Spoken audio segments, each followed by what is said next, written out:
এইখিনি আপুনি কেমেৰাত কৈ দিয়ক বাছ মই বিজেপিক ভাল পাওঁ মই বিজেপিকে হেৰি কৰিম আৰু মই হেমন্ত বিশ্ব শৰ্মা মোৰ একদম প্ৰিয় আৰু মানে আপুনি কথাটো নুশুনে কি হৈছে আপুনি বাছ নাজানো মই এইটোৱেই জানো খালি আপুনি মানে বিশ্বাস যি কৈ আছে মানে চব ঠিক কৈ আছে তেওঁ সুধি লাভে নাই মানে তথাপি আপোনাক কওঁ আগতে মই শুনি থাকোঁ আজি মানে ৰাতিপুৱা ওলাইছোঁ এতিয়া মানে মই চোৱা নাই হেৰি মানে ফোনত চোৱা নাই আৰু মই যদি কৈ দিওঁ আচ্ছা আপুনি কওক অঁ তাৰমানে আপোনাৰ ধৰক হিমন্ত বিশ্ব শৰ্মাই বহুত দিনৰ পৰা কৈ আহিছে কি গৌৰৱ গগৈ পাকিস্তানী এজেণ্ট আৰু আজি ৰাতিপুৱা প্ৰেছ মিট পাতি তেখেতে কৈ দিছে যে মানে প্ৰুফ দি দিছে কি হয় পাকিস্তানী এজেণ্ট হয় ঠিকেই কৈছে ঠিকেই কৈছে মানে আপোনাৰ কথা হৈছে কি তেখেতে যি কয় কংগ্ৰেছ মানে পাকিস্তানীক হেৰি কৰে বাছ কংগ্ৰেছ মানে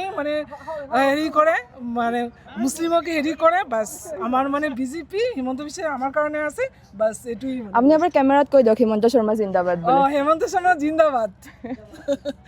থেংক ইউ আপোনাৰ হিমন্ত বিশ্ব শৰ্মাই বহুত দিনৰ পৰা ক্লেইম কৰি আছিলে যে গৌৰৱ গগৈ আৰু তেখেতৰ ৱাইফ মানে পাকিস্তানৰ এজেণ্ট হয় কিন্তু সেইটো প্ৰুভ কৰিব পৰা নাছিল ডেটৰ পিছত ডেট দি আছে বাট হোৱা নাছিল আজি ফাইনেলি ৰাতিপুৱা তেখেতে একদম সকলোখিনি মানে কনফিডেঞ্চিয়েল প্ৰুফৰ লগত তেখেতে মানে কৈ দিলে বা দেখাই দিলে যে হয় তেওঁ লিংক আছিল আপোনালোকে কি ভাবে যে ধৰক মানে কথাটো সঁচা মিছা বা যদি সঁচা হয় কি একশ্যন ল'ব লাগে গৌৰৱ গগৈ যদি সঁচাকৈ যোৱাটোতো গৈছে নোযোৱাকৈ থকা নাই সেইটোতো সকলোৱে জানে বা মুখ্যমন্ত্ৰীয়ে কৈছে যতদূৰ সম্ভৱ এইটো সঁচা কথাই হ'ব মিছা কথা এটা নোলায় তো সঁচা কথাই হ'ব যে ভালকৈ প্ৰুফখিনি দেখাওক ৰাইজে সকলোৱে গম পাওক সঁচা নে মিছা সেয়াই আৰু আপুনি এইটো কি বুলি ভাবে মই ভাবোঁ এইটো লিংক নাই বুলি ভাবোঁ আৰু কি এনে মানে দুৰ্নাম কৰিবৰ কাৰণে কৈ আছে আৰু মানে কংগ্ৰেছক দুৰ্নাম কৰিবৰ কাৰণে কৰি আছে এইটো কংগ্ৰেছৰ দুৰ্নাম কৰাৰ কাৰণে কৈ আছে যাতে বিজেপিয়ে ইলেকশ্যনত জিতব পাৰে সেয়াৰ কাৰণে মানে আপুনি ধৰক কংগ্ৰেছক ভোট দিব কংগ্ৰেছৰ তাৰমানে বিজেপিৰ তাৰমানে এতিয়া নকওঁ মই আচ্ছা একো নাই সেইটো নিজৰ পাৰ্চনেল কথা এইটো ভোটটো দিবই লাগিব নিজৰ অধিকাৰ এইটো সাব্যস্ত দিব লাগিব তো ঠিকে মানে আপোনাৰ মতে সেইটোৱে আৰু যে মিছাও কৈ আছে ইলেকশ্যন জিকিবৰ কাৰণে আৰু যদি বাই চান্স সঁচা হয় তেনেহ'লে কি একশ্যন ল'ব লাগে যদি সঁচা হয় তেতিয়া একশ্যন ল'ব লাগে এইটো মানে যি আইনত হয় এইটো ল'ব লাগে মানে এতিয়া যদি মই আপোনাক এটা কথা সুধোঁ ধৰক আপুনি কংগ্ৰেছক ভোট দিম বুলি ভাবি আছে আৰু তাৰে কেইদিনমান আগতে আপুনি গম পালে যে কথাটো সঁচা গৌৰৱ গগৈ সঁচাকৈ আপোনাৰ পাকিস্তানৰ এজেণ্ট আছিলে তেতিয়া কংগ্ৰেছকে ভোট দিব নে তেতিয়া আপোনাৰ নেৰেটিভটো চেঞ্জ কৰিব তেতিয়া নিদিয়ে ঠিকে আছে আপোনাৰ নামটো কৈ দিব এবাৰ ইদ্ৰিছ আলী ঠিকে আছে what do you think what is your opinion about it Well, I cannot say much, but because in terms of political security, it is like an issue, big issue. Currently, India is also facing big issue. There are currently, if you connect, everything is linking together. So if you currently you are telling that they are linking with Pakistan. So selling your country is like already betrayal to your country. You are already betraying. So what else can you say about that? You just lock them up if they can lock them up. Torture them, get the information out of them. That's all I can tell.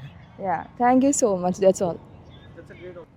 ठीक है बढ़िया हेमंत शर्मा बढ़िया काम कर रहे हैं और यहाँ पे जितना लीगल बांग्लादेशी सबको अच्छा है अपना अगर हमारे देश में कोई भी बाहर से आकर रहेगा तो हमारे देश के लिए बहुत बड़ा खतरा है अभी मतलब अच्छा काम कर रहे हैं वो ठीक है ভাল কথা নহয় কাৰণ দেশত দ্ৰোহ হয় দেশত মানে ঘৰ শত্ৰু বিভীষণ হয় সকলে লাষ্টত সুধিছোঁ কি এইটো মানে নেশ্যনেল থ্ৰেট নে পলিটিকেল এজেণ্ডা আমি এইটোৱে সুধি আছোঁ চবকে টিভিত দিছিলে নহয় এই যে হেৰি গৌৰৱ গগৈ তেতিয়া মোৰ এটা মূৰত সোমাইছে আৰে অটল বিহাৰীয়ে বাজপেয়ীয়ে নিজে গৈছে বাছত উঠি পেলাই অপেনিং কৰিছে আপোনালোকেও জানে সেই মানুহজন যদি এজন নেতা ভাৰতৰ তেওঁ গৈছে এই যাব কিয় নোৱাৰে এওঁ যাব পাৰে আমিও যাব পাৰোঁ এইটোতো একো ডাঙৰ কথা নহয় এতিয়া আমাৰ খালি এটাই বেয়া লাগে আমাৰ সিহঁতে কাশ্মীৰখন বিচাৰি থাকে অনবৰত সেইটো কাৰণে আমাৰ খং উঠে সন্ত্ৰাসবাদী আহি পেলাই কাশ্মীৰ গোটেই ধ্বংস তেতিয়া আমি পাকিস্তান সেইটো হিচাপে আমি বেয়া পাওঁ কাশ্মীৰ পাকিস্তানক এনেই আমাৰ বেয়া পোৱাৰ কি কথা আছে হয়নে সেইটো तो अभी हम लोग मतलब पब्लिक से ये पूछ रहे हैं कि आप लोगों को क्या मानना है कि ये हो मतलब ये सच है झूठ है अगर सच है तो क्या एक्शन लेना चाहिए और ये पॉलिटिकल एजेंडा भी हो सकता है क्योंकि अभी इलेक्शन आ रहा है असम पे तो ऐसा भी हो भी सकता है कि बीजेपी कांग्रेस को दबाने के लिए ये सब कर रहा है तो ऐसा नहीं है मतलब देखिए कांग्रेस का हमेशा से कहीं ना कहीं लिंक हो, चाहे आप देखिए जम्मू का भी देख लीजिए, पुलवामा अटैक में भी कांग्रेस का हाथ था, वहाँ के जो लोकल लीडर थे उसमें भी कांग्रेस का इन्वॉल्वमेंट था, दिल्ली में जो ब्लास्ट हुआ था 26/11 में उसमें भी कांग्रेस का इन्वॉल्वमेंट था, और असम में भी, और अभी जो मणिपुर में हुआ था उसमें भी सेम यही था। तो जो यहाँ के सीएम सर ने किया है और मेरे हिसाब से सही किया है, सही क्या और एक्शन तो सीधा वही है जो देश विरोधी गतिविधियाँ होती हैं उनके हिसाब से जो भी संविधान में हमारा अपने रूल है वही सबके लिए अपनाया जाए, क्योंकि हम भी सेम वही हैं, वो भी वही सेम नेता है, तो इसका मतलब ये नहीं कि कुछ भी करेंगे। देश की सुरक्षा से कोई मतलब समझौता नहीं होना चाहिए।